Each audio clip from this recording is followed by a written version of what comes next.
One, we found a motivation, but can we find a crime? The cross-examination of Michael Cohen in the trial against Donald Trump. Two, did the Chiefs kicker say women belong in the kitchen? A debate has erupted around kitchen tables, at the bar with the single ladies, and right here on The Will Cain Show. And three, a weekly mailbag with OutKick's Bobby Burack. Your questions for me on The Will Cain Show.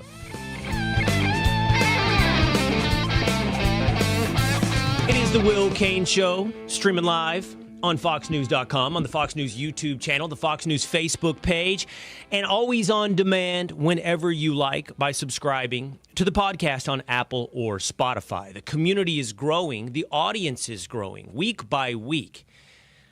After the show, several days a week, the Willish and I get together and talk about the audience that we've begun to build on Facebook and on YouTube, not just in sheer gross numbers, but in participants to the Will Cain Show. You're right there. You're in the comments. You're subscribing to the Will Cain Show on YouTube. And we will include you today as we will do a mailbag, your comments and questions for me right here, coming up later on the Will Cain Show. I, last night, did a sociological experiment, a bit of a zoological experiment. I also just had fun and went to watch the Dallas Stars play the Colorado Avalanche. I chose the verb carefully play because they lost, still up 3-2. I went to see the Stars in Dallas, and I was walking around the American Airlines Center, and I was surrounded by men in jerseys. Better phrased, I was surrounded by men in sweaters, hockey sweaters, green and black, everywhere you look. And I put it on my Instagram and asked her, hey, Tomi Lahren, the host of Tomi Lahren is Fearless on OutKick.com. I said, hey, Tomi Lahren, are all these dudes betas? Again, one of the most viral moments we've ever had right here on the Will Cain Show was when Tomi Lahren made the argument that men over the age of 25 shouldn't wear a jersey with another man's name on the back. If I'm being real, it was an opinion that at one point in my life I shared. But now my opinion's, screw it, have fun. And it got me thinking, if you ranked the best jerseys, if you ranked the best look for a sports team, it probably would go something like this. Hockey sweater, number 1. Baseball jersey, number 2. Football jersey, number 3. Basketball jersey, number 4. That is the hardest look to pull off. Just the tank top. Can't make it look better with a t-shirt underneath, and no one wants to see your pasty shoulders. So, basketball jersey, solidly in 4th. But hockey sweater, in 1st. By the way, speaking of one more thing about the hockey game last night, pretty cool tradition, I think, in Dallas. During the national anthem, when the crowd gets to the point in the verse where the word star is sung, the whole crowd chants in unison, star or stars. It happens twice during our national anthem. I guess some could argue this is like trivializing the national anthem, but to me, I just, maybe because partially it's my love of regionalism and that we should all be states under one banner. We, yes, come together as United States. I love regionalism. I love communal passion. And I think it's the second thing I like about it, just seeing that communal passion for the nation as everyone sings the national anthem. And then for passion and locality when they sing the word of their franchise in the national anthem. And I started to think, like, what other franchises have this ability? You know, what other franchises can hear the name of their team within the national anthem and put a little extra passion into that word? I put that out on X. You can get it at Will Cain on X. And I was told the Braves, the Reds, and it wasn't something that I realized, but the Baltimore Orioles are famous for O's. Oh, say, can you see?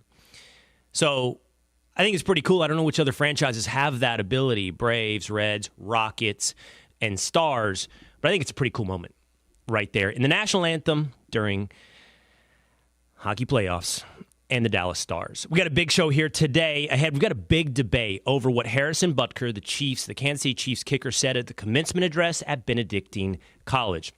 He had a lot to say about Pride Month, about Joe Biden.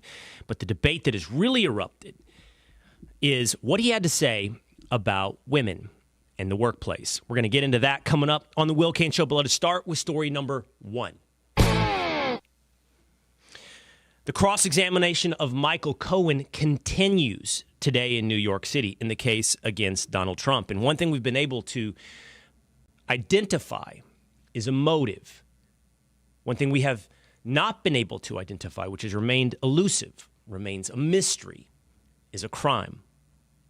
On cross-examination, there's been a lot of questioning of Cohen over what it is that motivated him to turn on Donald Trump. There's been audio played from various podcasts, CNN appearances, and social media posts on TikTok. Michael Cohen has laid out how he feels about Donald Trump.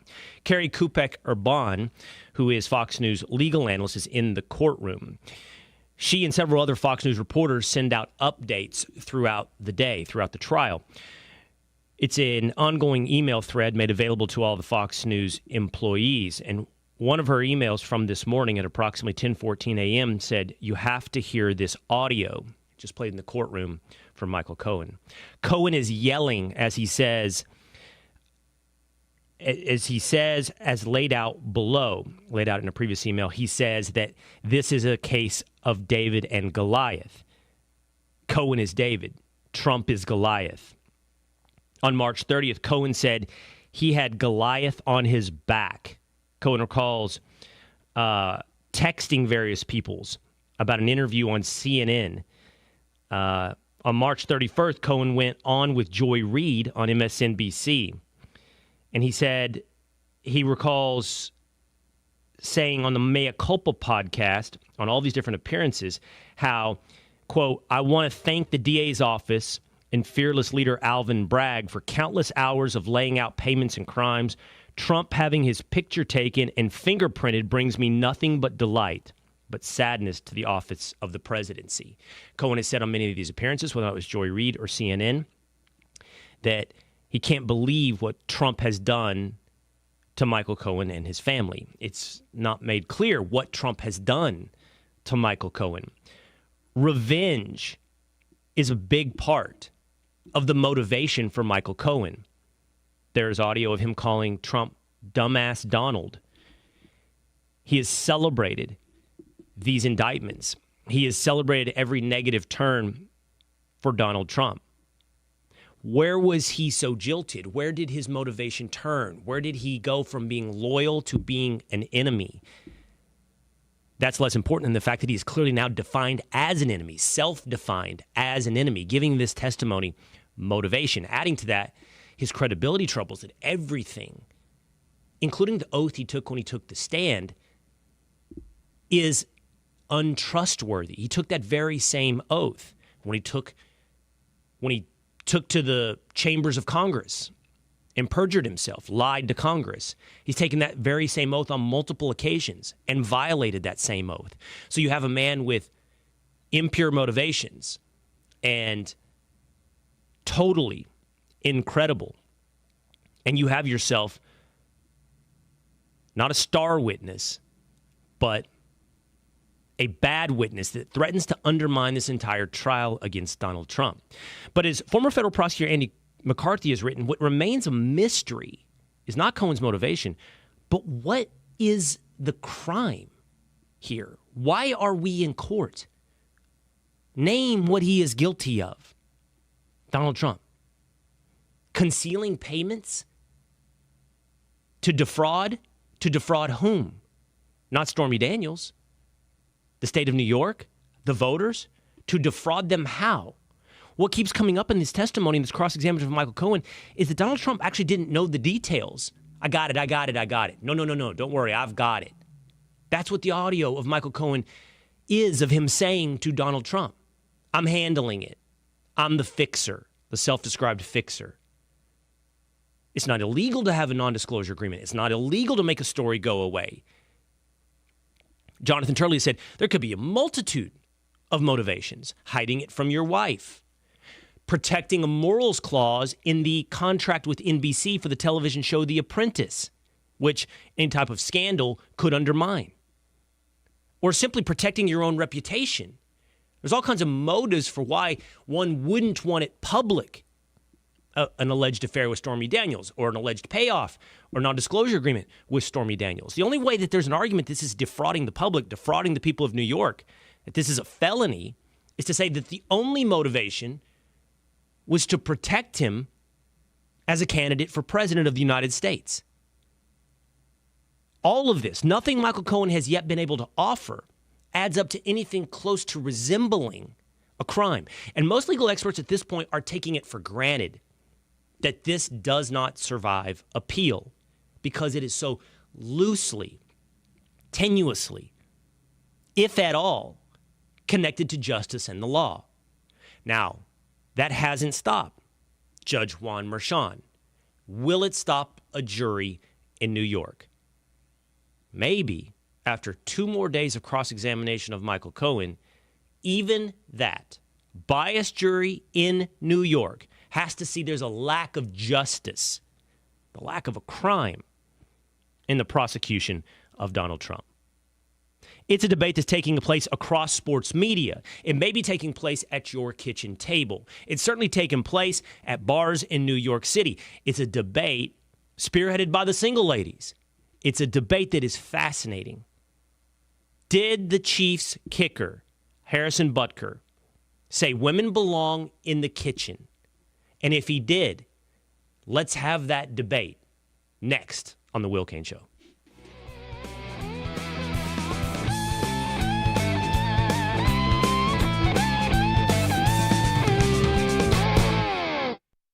Kudlow on Fox Business is now on the go for podcast fans. Download the Kudlow Show podcast every weekday at foxbusinesspodcasts.com. Kudlow covers the latest headlines and business trends with an emphasis on the financial impact facing households and businesses across the country. Listen to interviews with key business newsmakers. The Kudlow podcast will be available on the go after the show every weekday at foxbusinesspodcasts.com or wherever you download your favorite podcasts.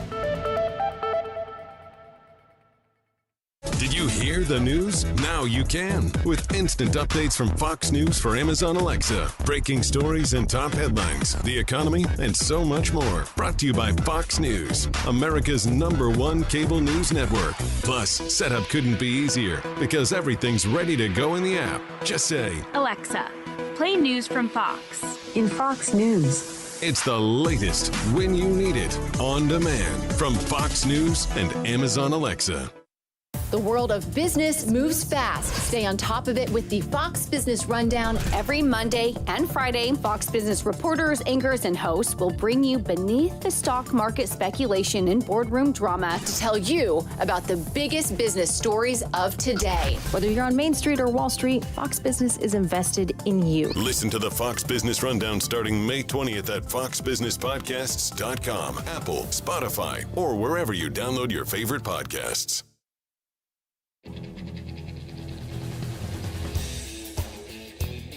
NFL distance itself from Butker's Benedictine College speech, screams the headline from The Athletic, owned by the New York Times. It is the Will Cain Show, streaming live at foxnews.com. On the Fox News YouTube channel and the Fox News Facebook page, hit subscribe on YouTube or Apple or Spotify, and always hang out and join the conversation here on the Will Cain Show. So, Harrison Butker, the kicker for the world champion Kansas City Chiefs, has given a commencement address at Catholic College, Benedictine College, where he addressed various issues, including his lack of trust in Joe Biden, his belief that masculinity is on the decline, that he believes that Pride Month is a deadly sin. But the statement that seems to be causing the most debate is his belief that women will be most rewarded should they choose a life of family, of child rearing. Here is what Butker had to say at Benedictine. For the ladies present today, congratulations on an amazing accomplishment. You should be proud of all that you have achieved to this point in your young lives. I want to speak directly to you briefly because I think it is you, the women, who have had the most diabolical lies told to you. How many of you are sitting here now, about to cross this stage, and are thinking about all the promotions and titles you are going to get in your career? Some of you may go on to lead successful careers in the world, but I would venture to guess that the majority of you are most excited about your marriage and the children you will bring into this world. I can tell you that my beautiful wife, Isabel, would be the first to say that her life truly started when she began living her vocation as a wife and as a mother. I'm on this stage today and able to be the man I am because I have a wife who leans into her vocation. I'm beyond blessed with the many talents God has given me, but it cannot be overstated that all of my success is made possible because a girl I met in band class back in middle school would convert to the faith, become my wife, and embrace one of the most important titles of all, homemaker. There you go, one of the most important titles of all. I hear in that full context, in that full cut, him celebrate the role of wife and mother. I hear him say that it is one of the most fulfilling life choices that a human being can make, and only one gender has the capability of making, wife and homemaker. I hear him celebrating that in a way that is somewhat indistinguishable from a Mother's Day card, which we just celebrated a few days ago on Mother's Day. But others have heard, stay in the kitchen, be a homemaker. Harrison Butker, sexist. That is the distillation from most in the mainstream media and has turned into the debate at the kitchen table. It's how it's been internalized by many in society. So this broke out into a bit of a debate, a conversation, pre-show here on the Will Cain Show. I want to bring in the fellas, the Willisha. I want to bring in Tinfoil Pat, Two-A-Days Dan, and Young Establishment James. I think we had a very fascinating conversation. Now, if I'm being real with the audience, ideally, we would have with us on right now a woman who disagrees with the point of view that I will hold and that was held by Harrison Butker. We did try to book somewhat last minute, so it made it difficult, a guest to sort of not just check those boxes, but maybe more passionately represent the side of the debate against Harrison Butker. That being said, Two-A-Days Dan, you played devil's advocate with me and with Tinfoil Pat in our pre-show call this morning. And you were like, I don't know that I can recreate this, and I don't know that I want to. And I said, listen, man, you brought up a lot of legitimate points, but more importantly, you brought up points that you are hearing, that you're single, although you're engaged, in New York City, are hearing from, let's call it 25 to 35-year-old women. And I do want you to try to recreate our pre-show call. I do want you to play devil's advocate with me because I've made this clear not just yesterday, and I will make it clear today, but I've had this same conversation over months, if not years, here on the Will Cain Show about not just that this role should be celebrated, but it's the most fulfilling and important role in society. And somehow that celebration is reduced to regressive 1950s stay in the kitchen, says Harrison Butker. Well, the things I was hearing and seeing, and obviously I'm not speaking from just what I saw out there, but it was it started off as, don't tell me what to do. Who are you to tell me what to do and what to do with my life? That's okay for you and your wife and your life and your family, but to sit there in front of young women who just graduated from college and busted their butts for 4 years and are just about to start their career. What is wrong with having a career? What is wrong with striving for that and having financial independence and things like that? Okay, let me address several of those things at the same time. Okay, first, on the individual level, he is speaking to his experience and the not just fulfilling role for his wife, but for their family and for his career that was capable by picking such a life partner. And he was making a statement individually that he suspects many of those young women individually in their lives will find that the most fulfilling thing they ever do in that life is become a homemaker and a mother. Now, here's the problem. it's impossible to stop at individual. You have to expand it to societal, right? Because you say, well, how could that be? Because for the past half century, little more than a half a century, I do believe that Harrison Butker is right, that women have been told a lie, that the most fulfilling thing, like the height of achievement, is to do all the same things that were celebrated for men. It's to go into careers, it's to rise up the ladder, it's to make the big money. And what he's saying is, that is not the most fulfilling thing. And I suspect that many of the people don't like what he has to say because that's the moment in the life where they exist. So what I'm getting at is I think a lot of 25 to 35-year-old women hate this. And those same 25 to 35-year-old women, not all of them, but a lot of them will go, you know what? I find it a lot more fulfilling to raise my kids. I don't know that I need that promotion. I need that raise. I don't need that affirmation from my boss. It doesn't provide me the same thing as raising productive human beings does. And so what I'm telling you societally is they've been sold, and I think Harrison Butker is saying this, a bill of goods that somehow being a homemaker is less than. See, that's undergirding the entire conversation. That somehow that's settling, somehow that's less than, somehow that's easy.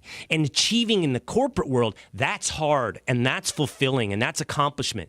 And he's pushing back going, no, you've got your priorities inverted. And I do believe that to be the case.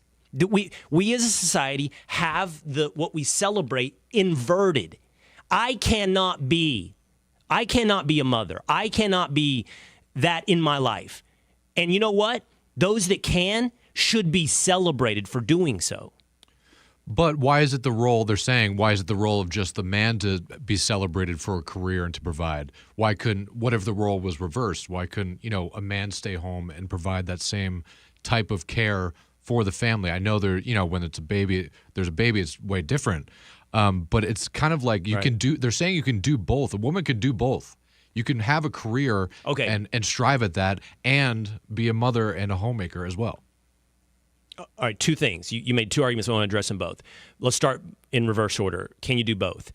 Well, here's the thing. Like Sheryl Sandberg, who was at Facebook, right? Didn't she write a book called You Can Have It All? And a lot of women believe this, and some accomplish it. It's true. Some do, quote unquote, have it all. But energy and time are finite. That doesn't have anything to do with gender. It's simply what you give to A, you cannot give to B. So the idea that you are going to be able to have it all, I think, is a lie. There are going to be compromises. And I find this fascinating for women often. Like, here's the truth. Like, a lot of homemakers have a guilt that they didn't achieve their big purpose in life because they've bought into the thing that's been preached for 70 years or so, that what is a fulfilling life is a career. So a lot of women that stay at home feel often like, well, I didn't amount to much, which I think is absurd because raising human beings is like the biggest thing you could ever amount to. But then on the flip side, a lot of women that work really hard and have careers, I know as well, often feel guilt for the time they're not capable of giving their children. That's real. That is what's happening out there. And oftentimes they outsource it, right? You get nannies and help, and which I think is also an interesting thing because, again, that's the most important job. So you outsource that one. So I don't know, just like understanding, just being real about, is it physics, time, and energy? It's like they're finite. They're not unlimited resources. So I don't know that realistically this idea you can have it all is anything more than a dream that on occasions you seem to find exceptions for. And then the first argument you made is, why can't the roles be reversed, And the answer to that is this. They probably can be as exceptions. But let's also be real and recognize history. Throughout human history, the role of men has been provider. They go out, they hunt, they kill, they build, they bring home the bread. And they are important to a child's life. We know that statistically and we know that spiritually. But the way they're important is different than the way that a woman is important. This is why families are the basic societal foundational structure, because both are necessary. When I say necessary, you can find success where it's not the case, right? Single mother, whatever it may be.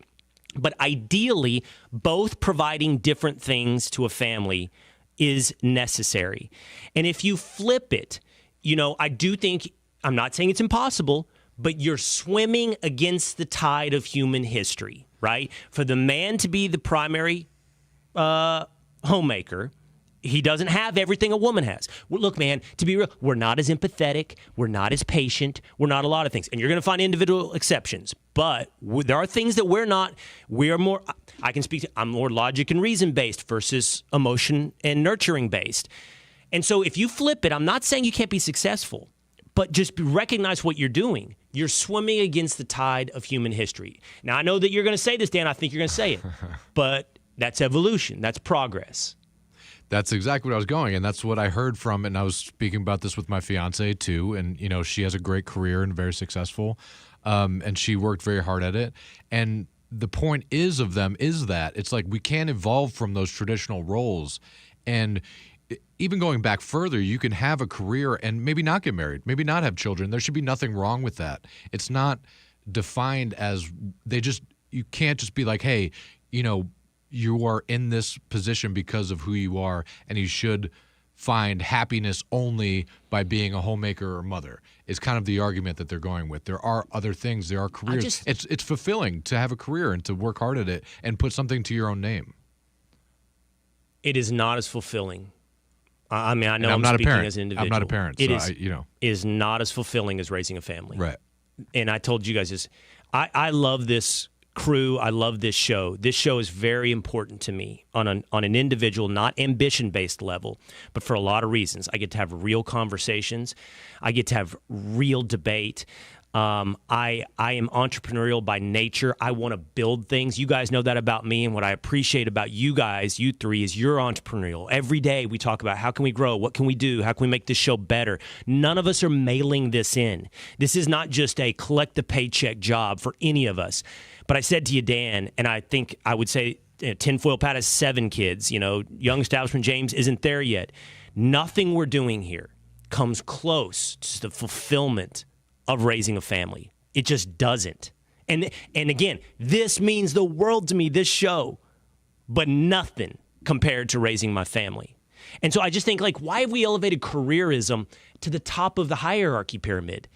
And I also think it's a little bit, here's another thing, Dan. I've been there. We're at different stages of life. Mm-hmm. You know what I mean? Right. When you're 30, it feels like the most important thing in the world. Yep. Right? And I think that a lot of women who are making that choices now will make different choices for themselves. Maybe even your fiance, Dan. I don't know if she will or she won't. But when that moment arrives and she's got a 18-month-old or a 9-month-old, and she's sitting there going, what's a valuable fulfillment expenditure of my time? Is it going to be that affirmation from a boss, even that personal sense of achievement? Or is it going to be ensuring that this person has everything that I can give this person?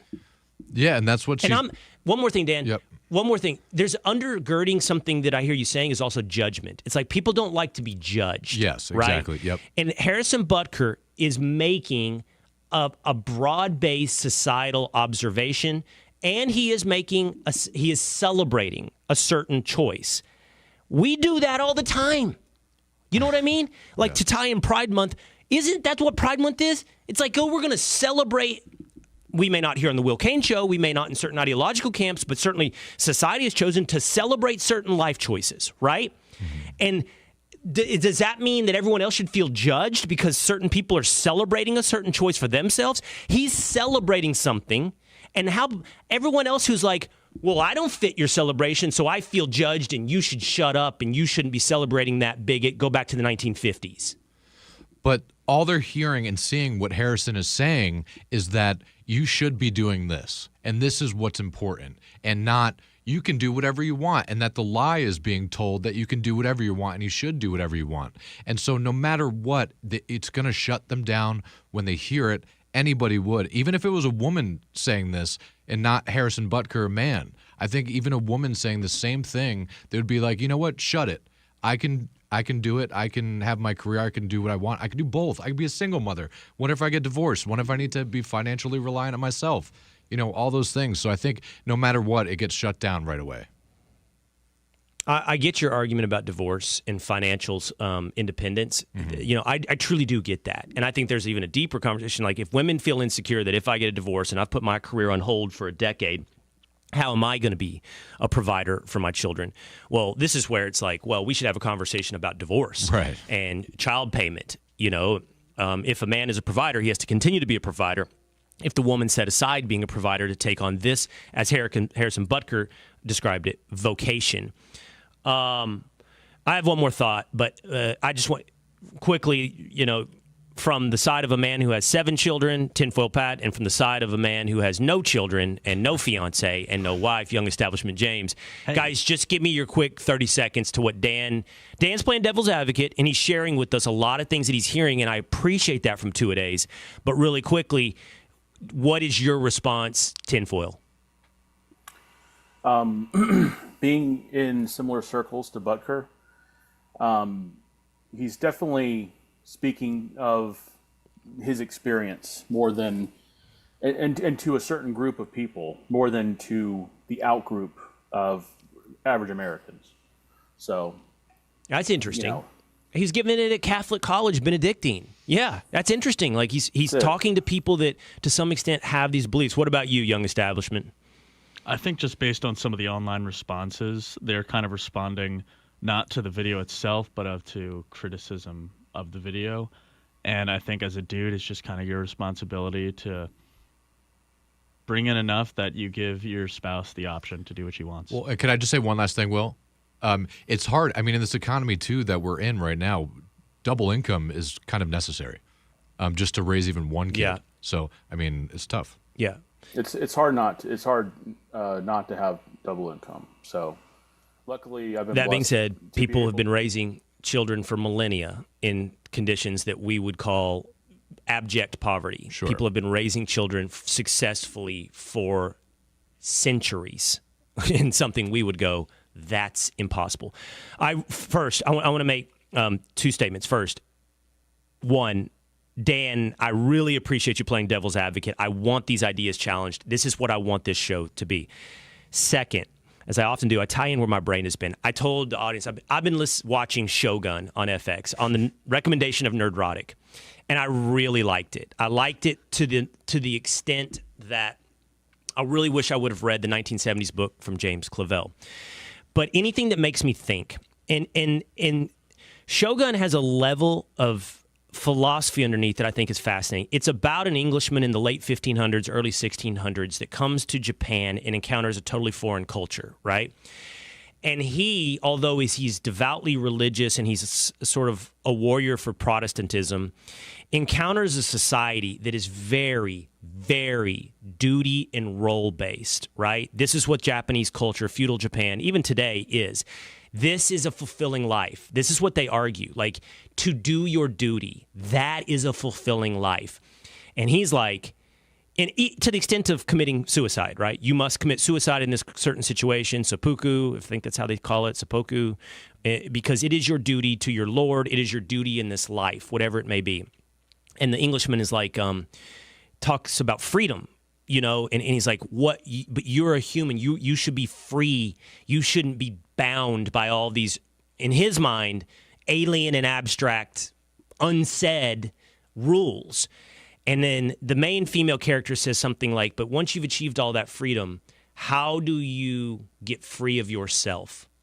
And I think there's something in the West where our pursuit of freedom, and you know I believe in freedom, and I think man free is unleashed incredible things, but in our pursuit of freedom, we become slaves to the self.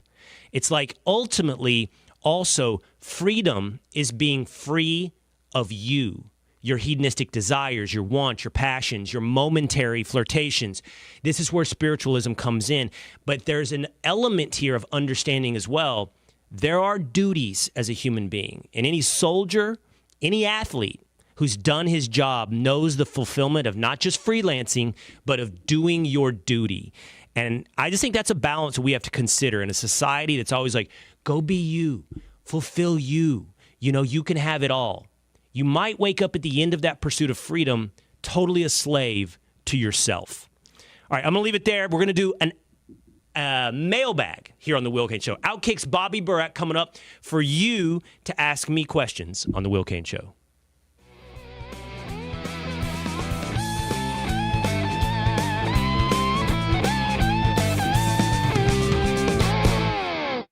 From the Fox News Podcasts Network. Stay on top of the latest news and information from Fox News. Listen and download the Fox News Hourly Update on your time. The trending stories you need anytime you want it. Listen and download now by going to foxnewspodcasts.com. The Fox News Rundown, a contrast of perspectives you won't hear anywhere else. Your daily dose of news twice a day, featuring insight from top newsmakers, reporters, and Fox News contributors. Listen and subscribe now by going to foxnewspodcasts.com.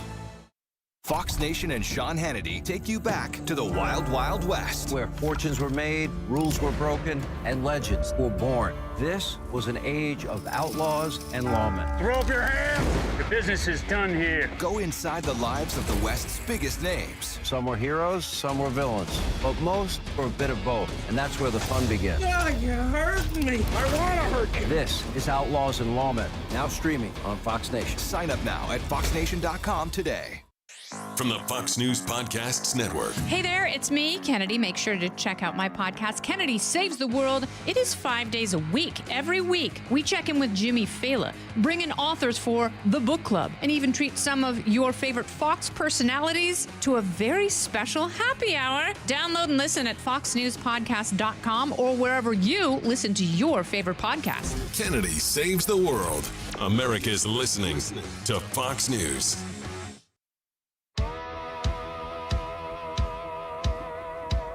A Will Cain Show mailbag. Your questions for me here on The Will Cain Show. Streaming live at foxnews.com, on the Fox News YouTube channel, the Fox News Facebook page, and always on demand at Apple, Spotify, or on YouTube by just hitting subscribe. Many of you have, and you've left comments. You're commenting right now on the conversation we just had around women and Harrison Butker. We'd be happy to include your comments in real time here on The Will Cain Show. But OutKick's Bobby Burack asked many of his audience, OutKicks, and you of The Will Cain Show to submit questions for me. So today, we are going to address some of those questions in a mailbag with OutKicks Bobby Burack. What's up, Bobby? Will, quite a debate last segment. I thought it was really well done, and I want to give credit to you and your team. Not many shows are willing to go back and forth on a topic like that. So very happy to see you guys provide really 4 different perspectives on a hot button topic. Thanks, man. I mean, you've been around. You've seen my career, but career is almost too transactional of a way to characterize it. You know how I am, and I like it, and I appreciate having people around me that will tell me where they think that I'm wrong. I think that we can get closer. I don't know. It's more fun. It's more interesting. I think we get closer to the truth through that process. So what's going on with you? You've asked the audience to submit some questions for me.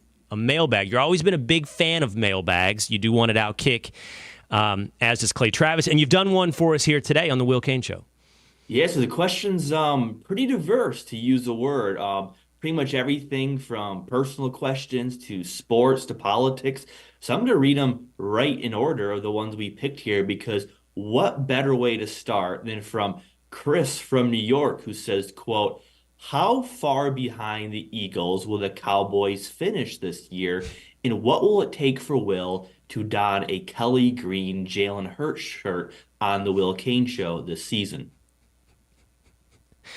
You should probably, if our goal is to always be honest with the audience, I saw this comment, and I know Chris, and Chris is in this business. He does not work at Fox, but I know Chris, and he is a big Eagles fan. I developed this thing in sports when I feel really bad about a situation, a game, a season. I begin to think it might actually turn out really good. You know what I mean? It's like it's almost betting against yourself, betting against your emotions. I don't feel good about the Cowboys season, but then I say, why? Why don't you feel good about it? They've gone 12-5 for 3 straight years. And the answer is because everybody's talking about who they didn't sign in free agency. Okay, not great, but also it's not like you regress to ever since we moved to the 17-game schedule, I can never rattled off 9-8. I don't think they regress to 9-8 and the Eagles take the division. So the answer, Chris, is the Cowboys don't. They don't come behind the Eagles. I don't remember the last time there was a repeat NFC East division champion, but it's been I think 15 years, and the Eagles are your defending NFC East division champion. So odds are they're not going to be in 2024, so I don't think the Giants are ready. A little bit nervous of the Commanders, but I think good money's on the Cowboys. No need for me to wear Kelly Green. No, great to hear. Real quick on my end, I looked at the schedules of both teams last night. The schedule release came out, and I'm really high on this Eagle team. So, Chris, to answer your question from me, I say the Eagles finish 2 games ahead of the Cowboys. The Cowboys make the wild card, and the Eagles have the 2nd seed behind only Detroit Lions. Okay. Well, it'll be a first in 20 years, repeat division champions in the NFC East. All right, question number 2. Representative Ayanna Pressley just said on the floor of the House yesterday she's, quote, so tired of white men failing up. Will, are white men still the group most likely to fail up in society? That question comes from Glenn from Sacramento. Of course, no. Yeah, this is a thing that's said often, the mediocre white men, that white men fail up.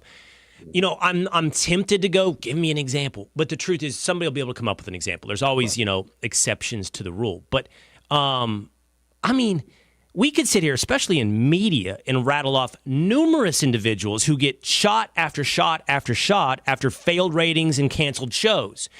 And we know that corporate DEI programs incentivize businesses to hire certain people based upon their superficial characteristics. That's a fact. We know it.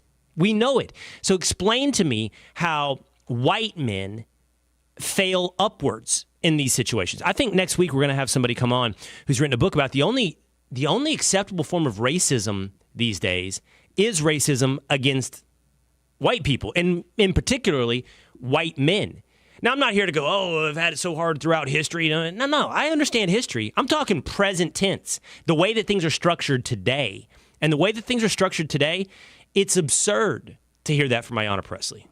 Yeah, and we'll just stick to media, the field in which we work. I can tell you very confidently, the only group that executives tell each other, hey, we can't hire for this position, are white men. It happens all the time, particularly in sports networks where they say, no, we can't have a white man in this role. Anything else will suffice. So it's an absolute lie by her, and really a tiresome, inaccurate statement that people continue to spew because so few people... in no situation, Bobby, let's stick with sports. In no situation would there be a halftime show, a pregame show, even an analyst panel show morning after, where an executive would go, well, we can't have him on because he's black, right? We can't have that analyst on hockey because he's black.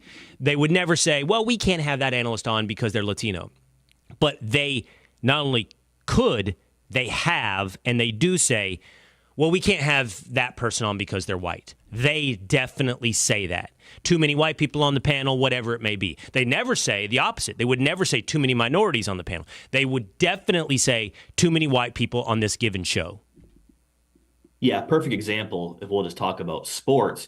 The show First Take often has 3-4 black people on set. Pardon the Interruption, which is the most popular show on ESPN, Michael Wilbon often takes days off. ESPN is not allowed to put Frank Isola, their lead fill-in host, on with Tony Kornheiser because it would be 2 white men. The reverse would be no problem. Really? That would be indicative of where we are as a society. And yes, that is well known within the building. And honestly, ESPN has no shame in admitting that.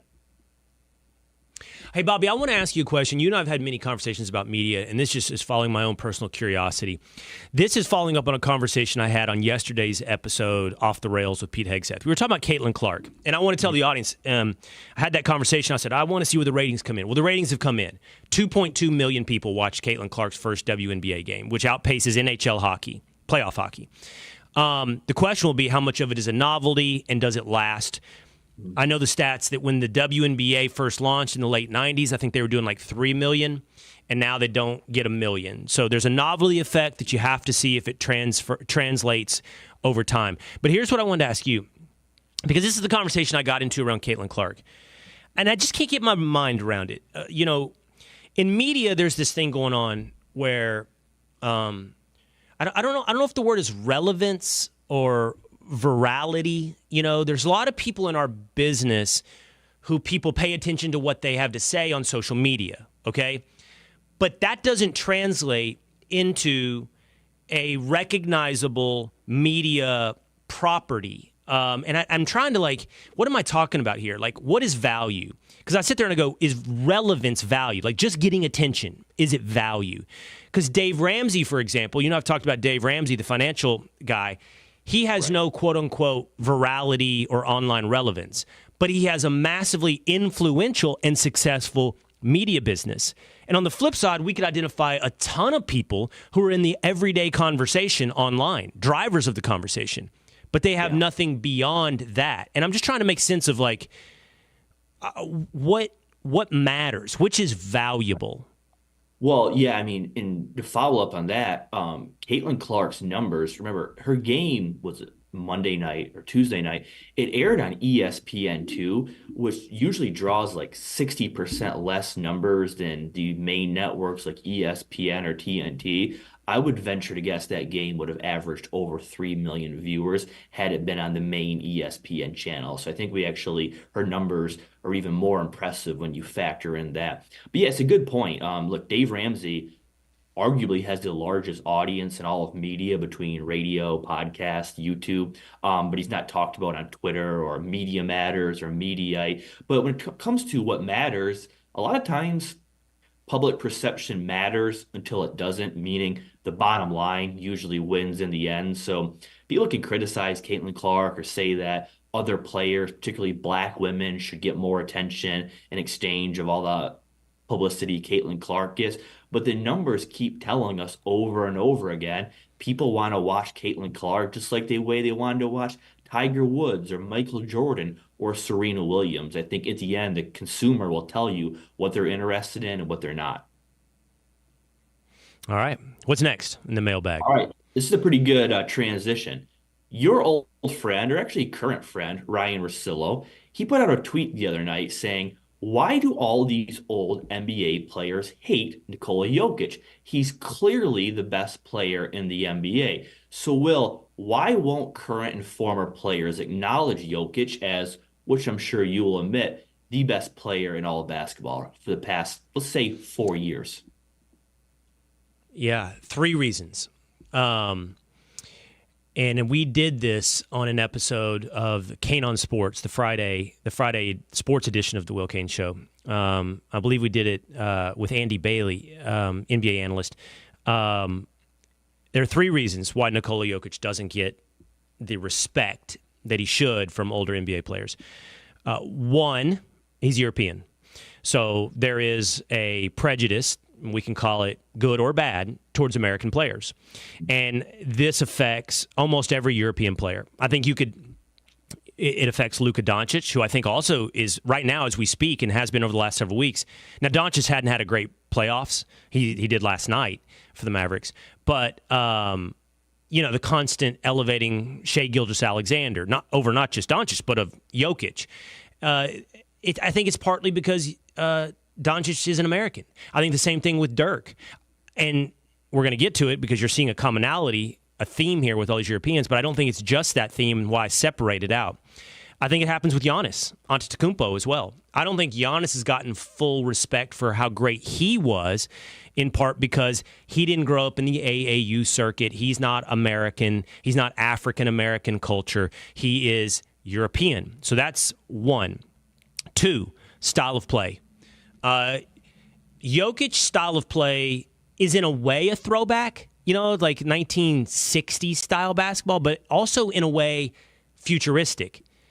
I've said so many times, my favorite athlete is the kind of athlete that is Nikola Jokic. Like in soccer, I love Kevin De Bruyne. I love brain-based athletes, vision, guys that can see things. And, there's Jokic out there, kind of lumbering around, not built like a Greek god, not a cover of a GQ magazine looking dude, and he's just destroying people with his brain. Yes, a shot, but passing, just the way he organizes and everything revolves around him on that entire team. I think style of play, when in the modern NBA, most people consume it through highlights on Instagram. They want to see a 1v1 breakdown that doesn't end up in a mid-range jumper, or an assist. They just don't want to see that.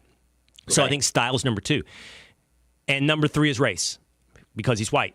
So I think those 3 things, I think that basketball is a sport driven by African-American culture. And African-American culture seems to believe that it is the exclusive, if not, predominant domain of the NBA. Bottom line is it's getting more popular in Europe. More and more great players are coming from Europe. And at this point in the world, you'd say maybe 3 of the top 4, definitely 3 of the top 5 players in the NBA are from Europe. Yeah, I go back to what Dr. Michael Johnson said in December, that Black people should not accept Eminem as an equal in the hip-hop community because hip-hop represents Black culture, and allowing our former oppressors in would be counterproductive. I think there's a lot of that going on, too. Basketball is a majority Black sport, historically primarily Black sport, and I think some players have even admitted it, being Kendrick Perkins, Gilbert Arenas, Nick Young. They're territorial about allowing white people to come take over that sport. And if you look at it, the most popular female basketball player is Caitlin Clark. The best basketball player is Nikola Jokic. Luka Doncic might be number 2. It's a clear departure from the historical norm. But here's what gets me, Will, and I'm curious your thoughts. The same thing is happening in the NFL, a departure from the historical norm, meaning Black quarterbacks are now some of the best in the league. Patrick Mahomes, CJ Stroud, Lamar Jackson, Jordan Love. So why should we celebrate the rise of Black quarterbacks in the NFL, but sort of refuse to acknowledge and belittle the rise of white players in basketball? Well, the argument they would give to you on that is that Black quarterbacks in the past weren't put into positions to succeed at quarterback because they weren't given the opportunity because of prejudice or racism, which are outgrowths of probably even predating that, like unwritten rules. You know what I mean? Like, oh, he's Black, he can't play quarterback. And then it metastasized in, oh, he's Black, he's not good enough to play quarterback. And so the accomplishments of Lamar Jackson, I mean, we start with Doug Williams, and then go to Warren Moon and on until we arrive at Lamar Jackson, are to be celebrated as accomplishments over that mindset, where that didn't exist in basketball. It's not like...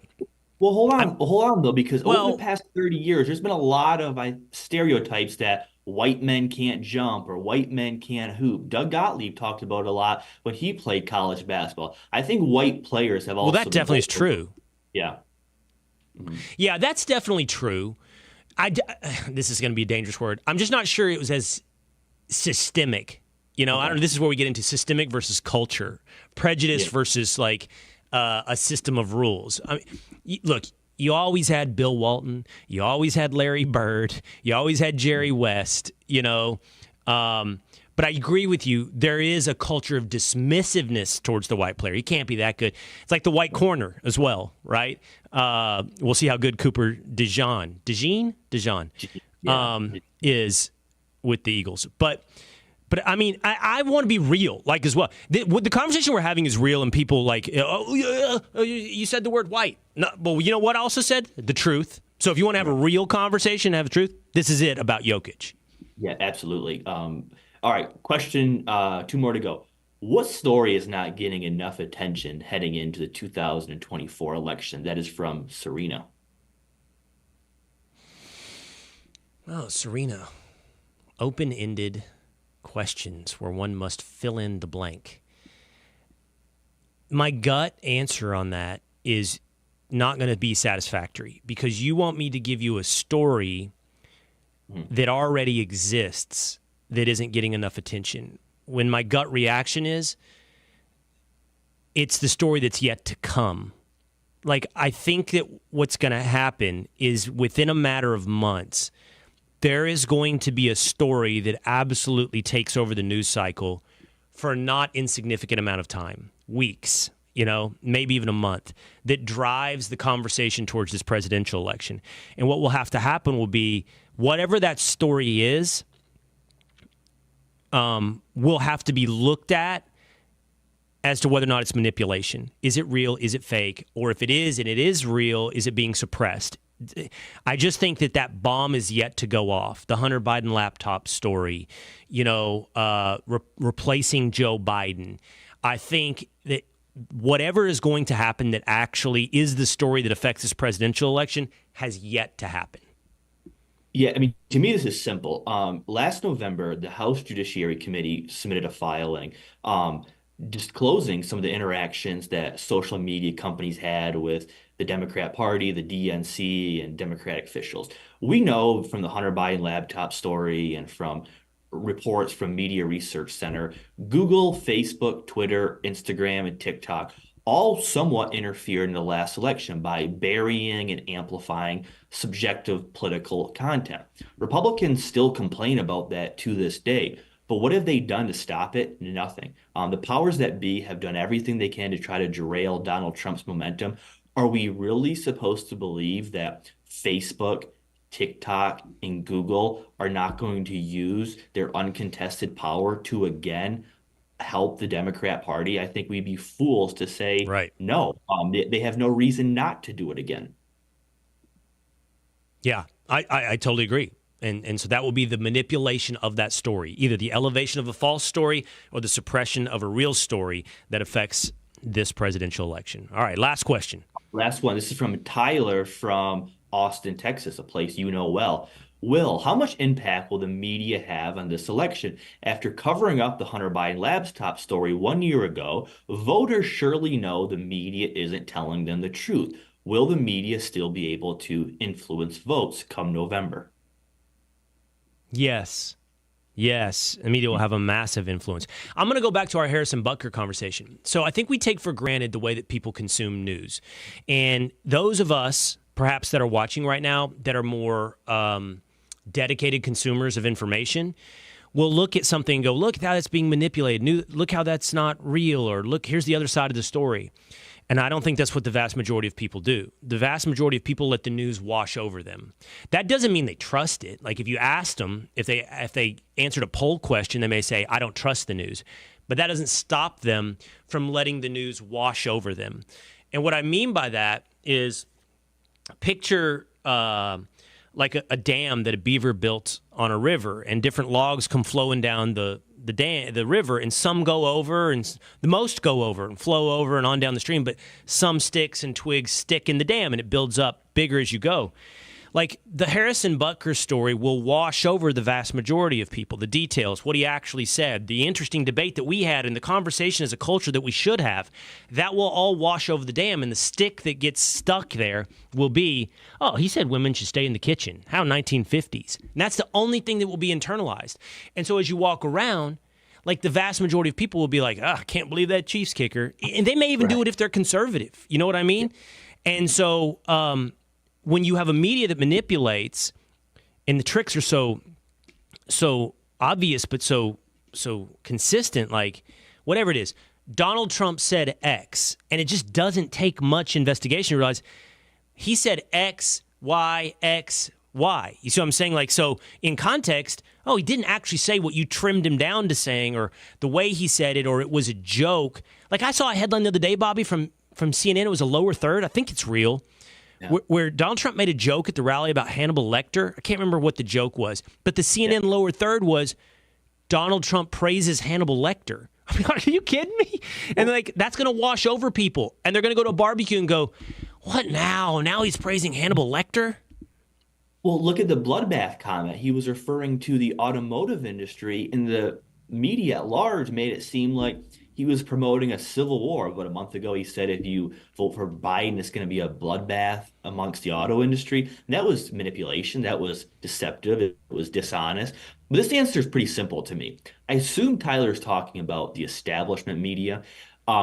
it's going to have an impact, but it's going to have less of an impact that it's had in a long, long time because of the rise of alternative media. A Gallup poll recently found that, was it 15% of Americans trust newspapers and only about 11% trust the broadcast network. So I think shows like this or Joe Rogan will have more of an impact, but I think the establishment media, whether it be ABC, CBS, NBC, CNN, they will have a less influence over voters this time than any time in the past, let's say 35 years. All right, Bobby, on the way out, I want you to do this. I started the show here. I'm going to end the show here. Okay. Rank these in terms of acceptability. Okay. Man wearing a basketball jersey, man wearing a football jersey, man wearing a baseball jersey, and a man wearing a hockey sweater. And by the way, I purposefully use the word man, in part because woman wearing any of them, acceptable. Great look. Women, jersey away. Right. The question is, what is most acceptable for a man? Rank those 1 to 4. So a hockey sweater, I think, has to be 1 because it's manly. It covers up most of your body. I would say 2 would be a football jersey because football's a manly sport. You know, you see someone in like a Cowboys jersey or a Lions jersey, you might give them a high five. The one that has to be last is the basketball jersey because, well, it shows your arms. And if you don't have manly arms, you look like a beta, to use our friend Nick Adams' word, right? Like, nobody really wants to see a 45-year-old man arm sticking out at a bar with a basketball jersey. So that the one I think is a no-go unless you're ripped like The Rock or Roman Reigns or your good friend Ryan Russillo. But like, if you came on the show in a basketball jersey with no shirt under it, I think the view count would drop a little bit. But if you came on in a Cowboys jersey, it would stay about steady. And if you put a T-shirt on under the basketball jersey, you just look like you're 13 years old. You're a 12-year-old. Right, you look like you're hiding something. It doesn't. You're right. And you're hiding something, right? If you're wearing like a big T-shirt under your basketball jersey, it's like, oh, he must really know he doesn't look good with a basketball jersey. So I'm out on the basketball jerseys. I'm with your rankings. I had baseball jersey above football jersey. I still probably would put it above football. Also, none of them can be tucked in. That's a problem for like the hockey and the football jerseys because they're really long, and the baseball jersey. They're all really long. And then as a fan, you don't tuck it in. They all tuck in except for the hockey sweater. So, I don't know. When it's hanging down like mid-thigh, I don't like that either. Yeah, I mean, I'm out on anything tucked in. I don't think a guy should tuck in a shirt unless he's in a suit, you know? Well, you'll grow up. Well, no, hold on, Will, because untuck it is rising quickly, and that's for a lot of guys 40, 50, and 60. So I think it's actually crossing over in generations now. You don't tuck in your shirt unless you're wearing a suit. I know what you're getting at. I'm back to tucking in, and maybe it's because I'm getting old, but I think tucked in. Last night I wore this shirt untucked. Actually, I just admit it. I wore this shirt last night. I wore it untucked to the game. But I would tuck this into jeans and a belt. You know, I like a belt buckle. I think it's a great look. I don't know, man. I think men should tuck in more. I think we're going too far towards untuck. Think so? Yeah. I mean, tighten it up.